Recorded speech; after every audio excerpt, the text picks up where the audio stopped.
that diverse nations could cooperate to protect their sovereignty, preserve their security, and promote their prosperity.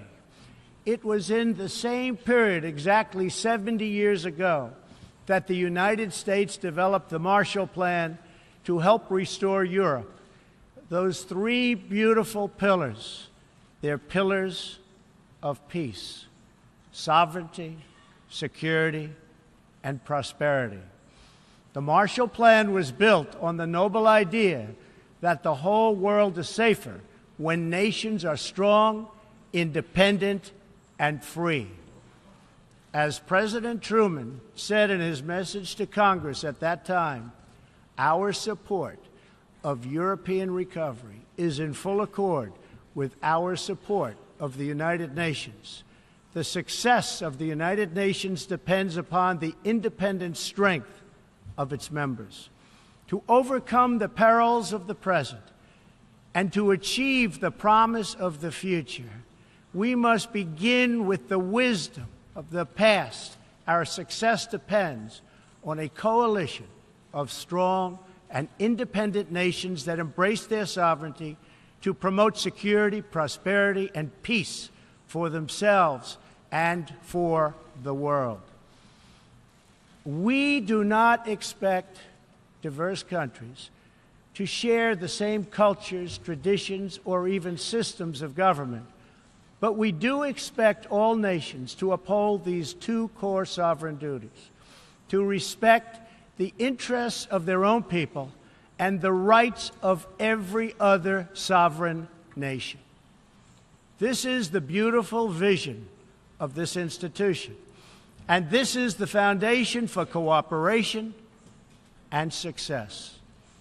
Strong sovereign nations let diverse countries with different values, different cultures, and different dreams not just coexist, but work side by side on the basis of mutual respect. Strong sovereign nations let their people take ownership of the future and control their own destiny. And strong sovereign nations allow individuals to flourish in the fullness of the life intended by God. In America, we do not seek to impose our way of life on anyone, but rather to let it shine as an example for everyone to watch.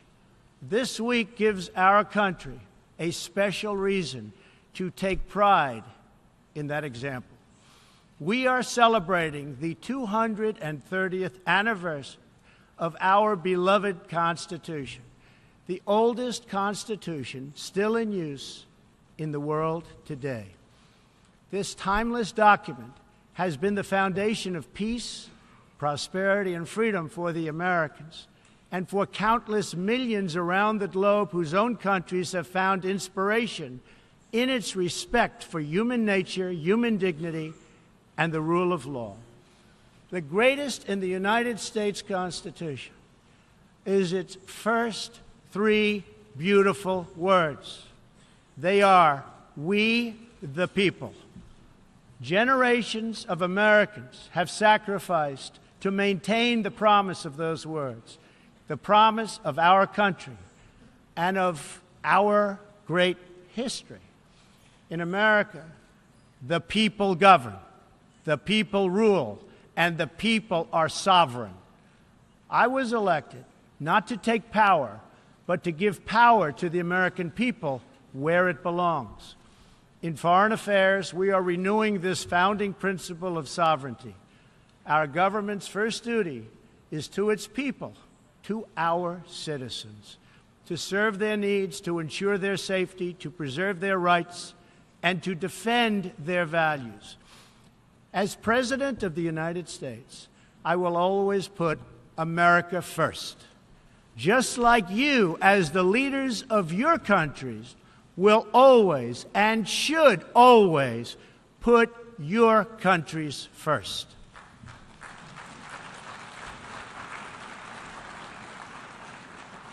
All responsible leaders have an obligation to serve their own citizens, and the nation-state remains the best vehicle for elevating the human condition.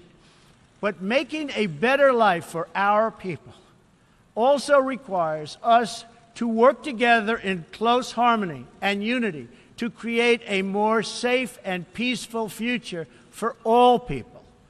The United States will forever be a great friend to the world, and especially to its allies. But we can no longer be taken advantage of or enter into a one-sided deal where the United States gets nothing in return. As long as I hold this office, I will defend America's interests above all else. But in fulfilling our obligations to our own nations, we also realize that it's in everyone's interest to seek a future where all nations can be sovereign, prosperous, and secure. America does more than speak for the values expressed in the United Nations Charter. Our citizens have paid the ultimate price to defend our freedom and the freedom of many nations represented in this great hall. America's devotion is measured on the battlefields where our young men and women have fought and sacrificed alongside of our allies. From the beaches of Europe to the deserts of the Middle East to the jungles of Asia.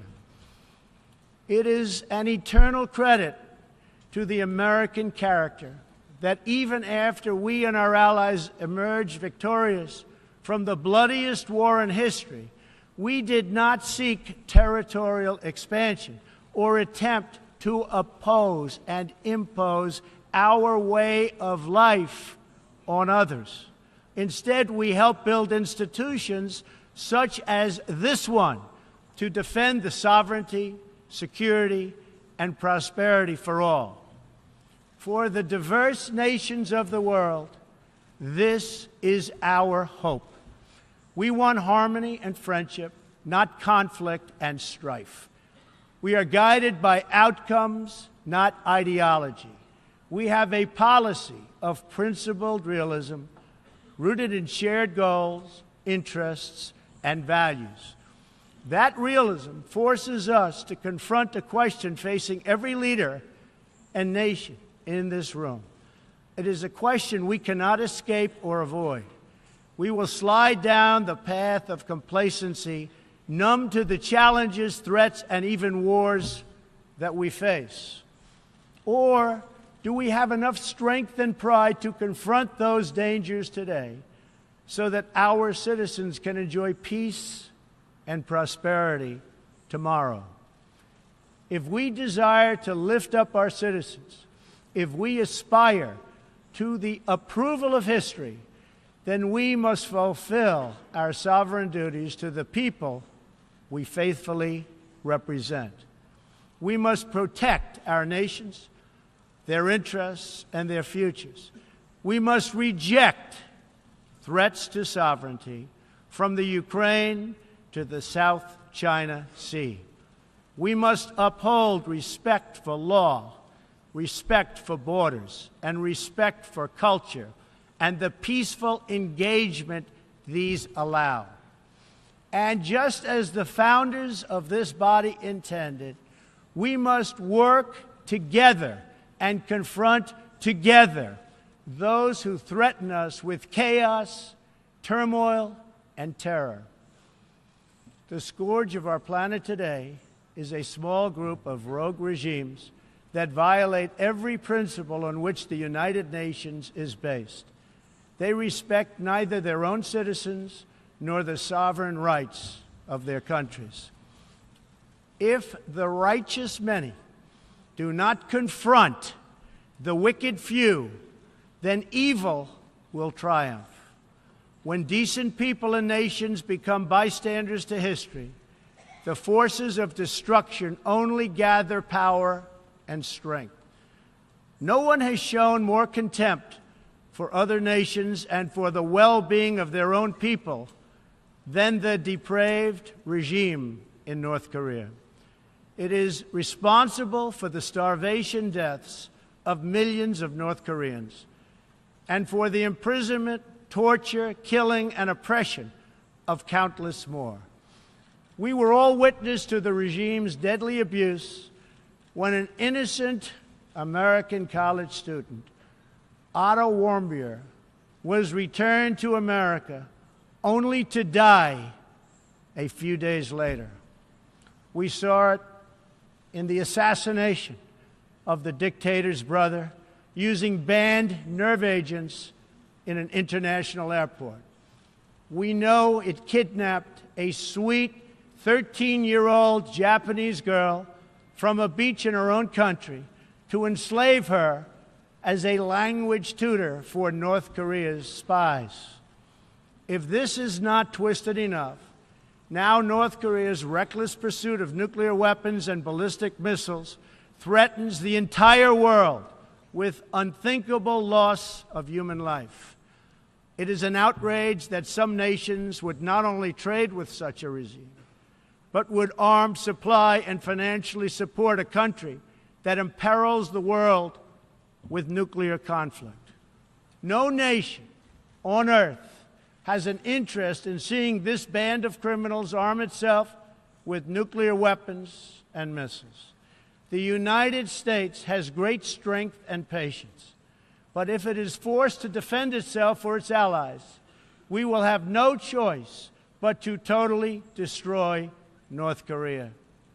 Rocket Man is on a suicide mission for himself and for his regime. The United States is ready, willing, and able, but hopefully this will not be necessary. That's what the United Nations is all about. That's what the United Nations is for. Let's see how they do.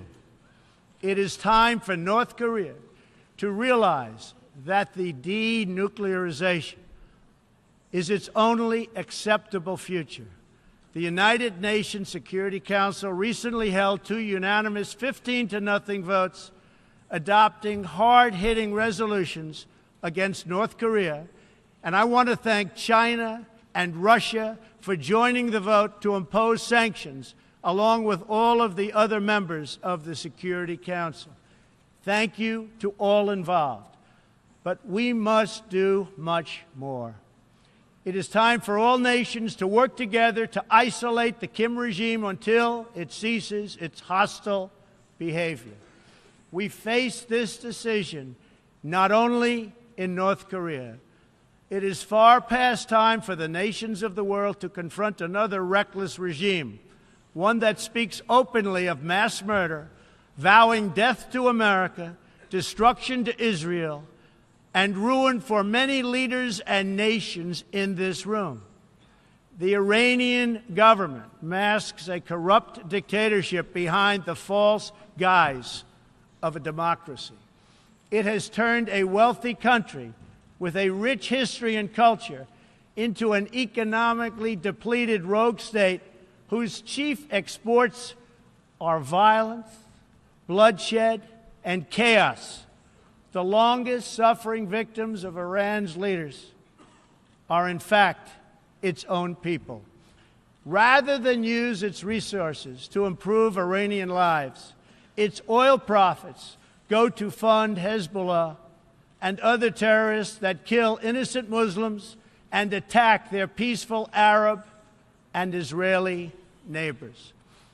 This wealth, which rightly belongs to Iran's people, also goes to shore up Bashar al-Assad's dictatorship, fuel Yemen's civil war, and undermine peace throughout the entire Middle East. We cannot let a murderous regime continue these destabilizing activities while building dangerous missiles, and we cannot abide by an agreement if it provides cover for the eventual construction of a nuclear program.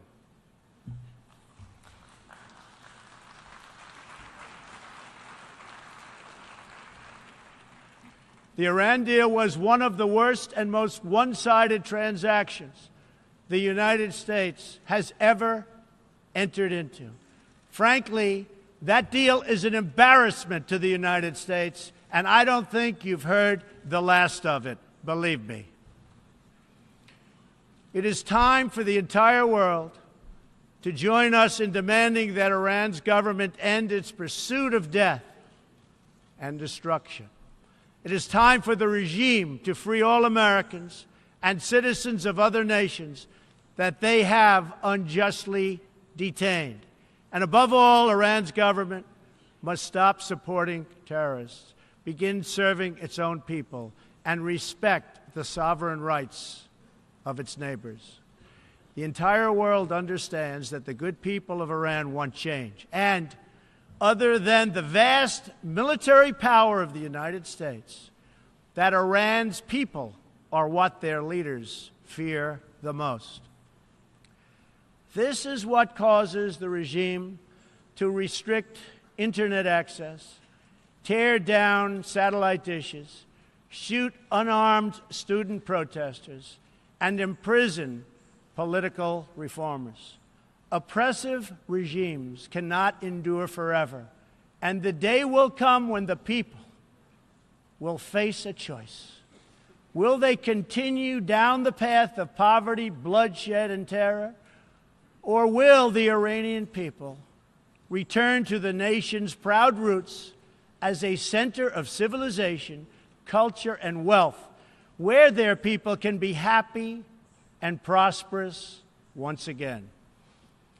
The Iranian regime's support for terror is in stark contrast to the recent commitments of many of its neighbors to fight terrorism and halt its financing.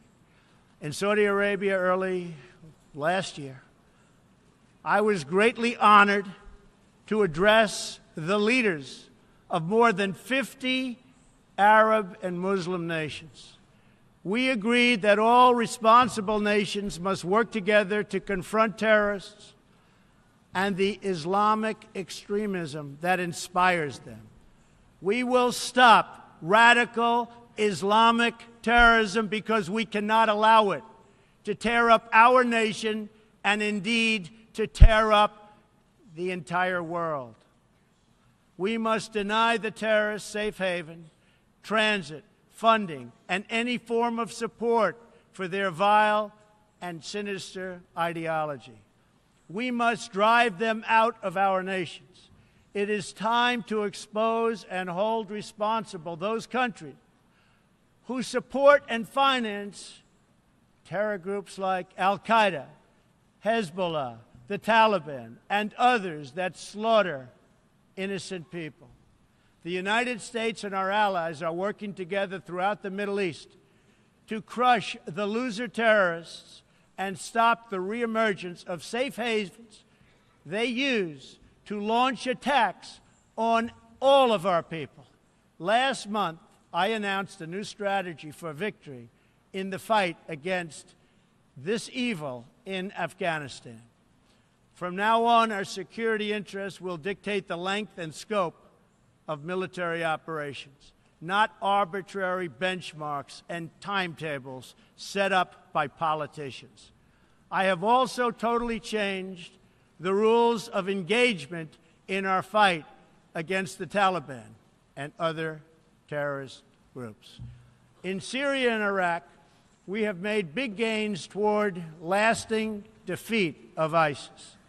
In fact, our country has achieved more against ISIS in the last 8 months than it has in many, many years combined. We seek the de-escalation of the Syrian conflict and a political solution that honors the will of the Syrian people. The actions of the criminal regime of Bashar al-Assad, including the use of chemical weapons against his own citizens, even innocent children, shock the conscience of every decent person. No society can be safe if banned chemical weapons are allowed to spread. That is why the United States carried out a missile strike on the airbase that launched the attack. We appreciate the efforts of the United Nations agencies that are providing vital humanitarian assistance in areas liberated from ISIS, and we especially thank Jordan, Turkey, and Lebanon for their role in hosting refugees from the Syrian conflict. The United States is a compassionate nation and has spent billions and billions of dollars in helping to support this effort. We seek an approach to refugee resettlement that is designed to help these horribly treated people and which enables their eventual return to their home countries to be part of the rebuilding process. For the cost of resettling one refugee in the United States, we can assist more than 10 in their home region. Out of the goodness of our hearts, we offer financial assistance to hosting countries in the region, and we support recent agreements of the G20 nations that will seek to host refugees as close to their home countries as possible. This is the safe, responsible, and humanitarian approach.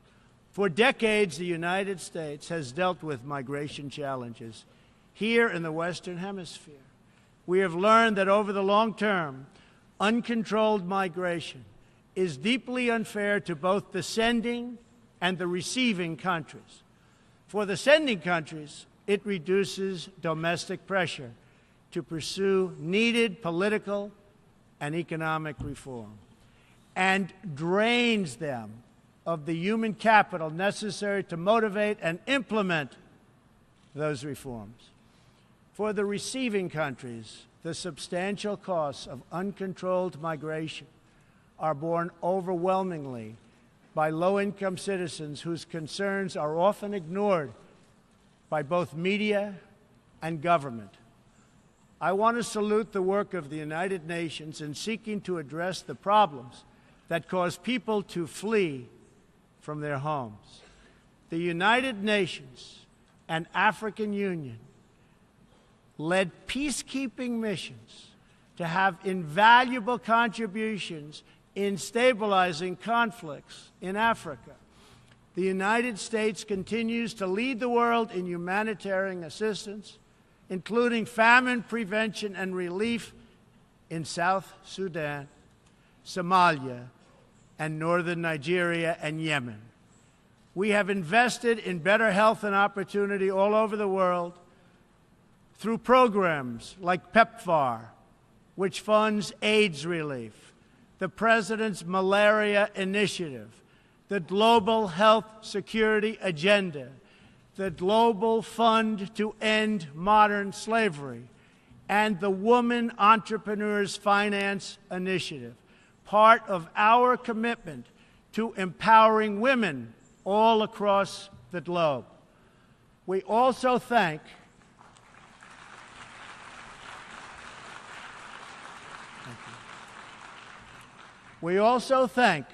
the Secretary General for recognizing that the United Nations must reform if it is to be an effective partner in confronting threats to sovereignty, security, and prosperity.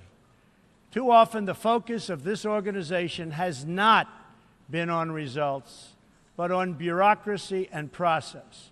In some cases, states that seek to subvert this institution's noble aims have hijacked the very systems that are supposed to advance them. For example, it is a massive source of embarrassment to the United Nations that some governments with egregious human rights records sit on the UN Human Rights Council. The United States is one out of 193 countries in the United Nations, and yet we pay 22% of the entire budget and more. In fact, we pay far more than anybody realizes. The United States bears an unfair cost burden, but to be fair, if it could actually accomplish all of its stated goals, especially the goal of peace, this investment would easily be well worth it. Major portions of the world are in conflict, and some, in fact, are going to hell. But the powerful people in this room, under the guidance and auspices of the United Nations, can solve many of these vicious and complex problems. The American people hope that one day soon the United Nations can be a much more accountable and effective advocate for human dignity and freedom around the world. In the meantime, we believe that no nation should have to bear a disproportionate share of the burden, militarily or financially. Nations of the world must take a greater role in promoting secure and prosperous societies in their own regions. That is why in the Western Hemisphere, the United States has stood against the corrupt, destabilizing regime in Cuba and embraced the enduring dream of the Cuban people to live in freedom. My administration recently announced that we will not lift sanctions on the Cuban government until it makes fundamental reforms. We have also imposed tough, calibrated sanctions on the socialist Maduro regime in Venezuela, which has brought a once thriving nation to the brink of total collapse. The socialist dictatorship of Nicolas Maduro has inflicted terrible pain and suffering on the good people of that country. This corrupt regime destroyed a prosperous nation by imposing a failed ideology that has produced poverty and misery everywhere it has been tried. To make matters worse, Maduro has defied his own people, stealing power from their elected representatives to preserve his disastrous rule. The Venezuelan people are starving, and their country is collapsing. Their democratic institutions are being destroyed. This situation is completely unacceptable, and we cannot stand by and watch. As a responsible neighbor and friend, we and all others have a goal. That goal is to help them regain their freedom, recover their country, and restore their democracy. I would like to thank leaders in this room for condemning the regime and providing vital support to the Venezuelan people. The United States has taken important steps to hold the regime accountable. We are prepared to take further action if the government of Venezuela persists on its path to impose authoritarian rule on the Venezuelan people. We are fortunate to have incredibly strong and healthy trade relationships with many of the Latin American countries gathered here today. Our economic bond forms a critical foundation for advancing peace and prosperity for all of our people and all of our neighbors. I ask every country represented here today to be prepared to do more to address this very real crisis. We call for the full restoration of democracy and political freedoms in Venezuela.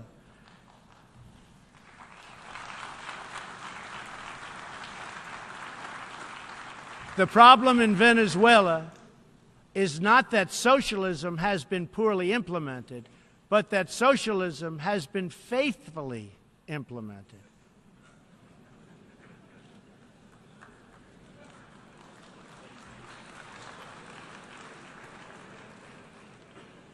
From the Soviet Union to Cuba to Venezuela, wherever true socialism or communism has been adopted, it has delivered anguish and devastation and failure. Those who preach the tenets of these discredited ideologies only contribute to the continued suffering of the people who live under these cruel systems. America stands with every person living under a brutal regime. Our respect for sovereignty is also a call for action. All people deserve a government that cares for their safety, their interests, and their well-being, including their prosperity. In America, we seek stronger ties of business and trade with all nations of goodwill. But this trade must be fair and it must be reciprocal. For too long, the American people were told that mammoth multinational trade deals, unaccountable international tribunals, and powerful global bureaucracies were the best way to promote their success. But as those promises flowed, millions of jobs vanished and thousands of factories disappeared. Others gamed the system and broke the rules. And our great middle class, once the bedrock of American prosperity, was forgotten and left behind. But they are forgotten no more, and they will never be forgotten again. While America will pursue cooperation and commerce with other nations, we are renewing our commitment to the first duty of every government, the duty of our citizens.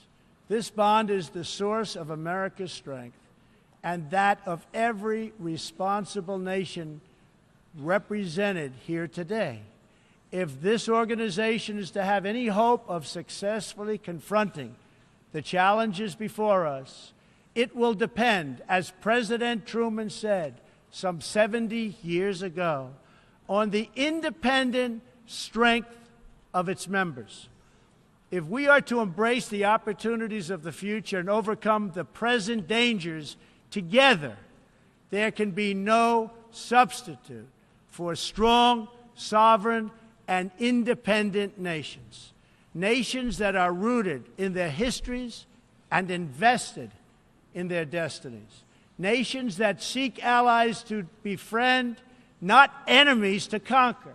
And most important of all, nations that are home to patriots, to men and women who are willing to sacrifice for their countries, their fellow citizens, and for all that is best in the human spirit. In remembering the great victory that led to this body's founding, we must never forget that those heroes who fought against evil also fought for the nations that they loved. Patriotism led the Poles to die to save Poland, the French to fight for a free France, and the Brits to stand strong for Britain.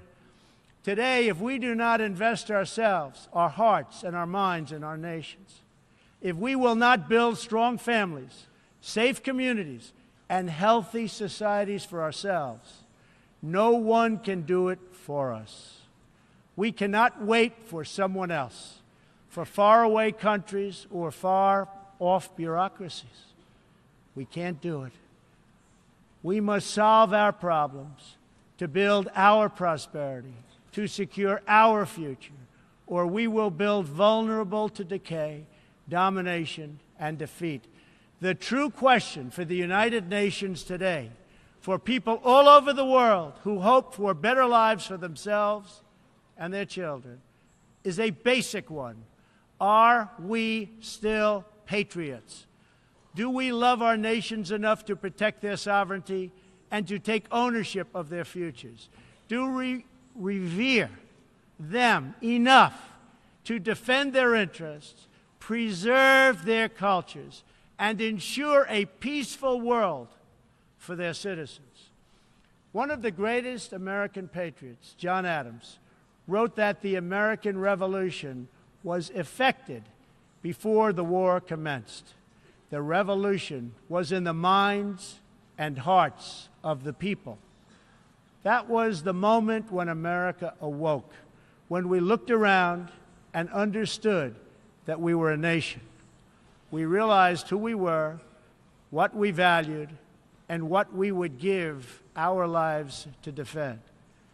From its very first moments, the American story is the story of what is possible when people take ownership of their future. the United States of America has been among the greatest forces for good in the history of the world and the greatest defenders of sovereignty, security, and prosperity for all.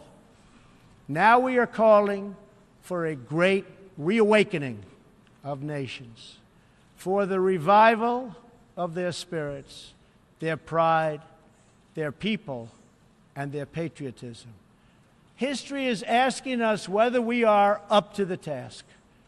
Our answer will be a renewal of will, a rediscovery of resolve, and a rebirth of devotion we need to defeat the enemies of humanity and unlock the potential of life itself. Our hope is a word and world of proud, independent nations that embrace their duties, seek friendship, respect others, and make common cause in the greatest shared interest of all, a future of dignity and peace for the people of this wonderful earth. This is the true vision of the United Nations, the ancient wish of every people, and the deepest yearning that lives inside every sacred soul. So let this be our mission, and let this be our message to the world. We will fight together, sacrifice together, and stand together for peace, for freedom, for justice, for family, for humanity, and for the Almighty God who made us all. Thank you. God bless you. God bless the nations of the world.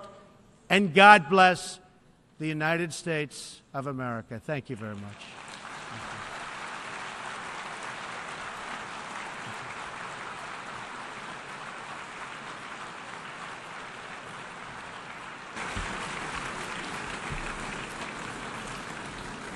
On behalf of the General Assembly, I wish to thank the President of the United States of America for the statement just made. May I request representatives to remain seated while we greet the President, after which the meeting will stand suspended for 5 minutes before resuming to hear the next speaker.